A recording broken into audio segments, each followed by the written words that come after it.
গ্রাম মানবিক উন্নয়ন ক্ষুদ্র ব্যবসায়ী সমবায় সমিতি লিমিটেড নামের একটি এনজিও প্রায় ৮০০ গ্রাহকের ২০০ কোটি টাকা নিয়ে লাপাত্তা হয়ে গিয়েছে।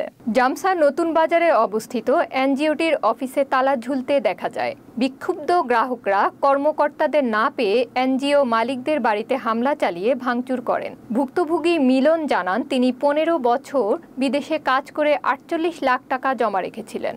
এখন এনজিও কর্তৃপক্ষ তাকে ঘুরিয়ে ফিরিয়ে টাকা দিচ্ছে। অন্যদিকে এক নারী ভুক্তভোগী জানান, তার প্রবাসী স্বামী টাকা না পেয়ে তাকে তালাকের হুমকি দিচ্ছে।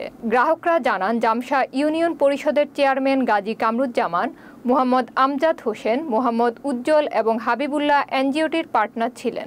এনজিওর পার্টনার মোহাম্মদ উজ্জ্বল গ্রাহকদের মোবাইল ফোনে আশ্বাস দেন, সময় পেলেই টাকা ফেরত দেওয়া হবে। তবে গ্রাহকদের অভিযোগ, একাধিকবার এমন আশ্বাস দেওয়ার পরও টাকা ফেরত পাওয়া যায়নি। এখন তারা প্রশাসনের হস্তক্ষেপ দাবি করছেন এবং দ্রুত বিচার চেয়েছেন।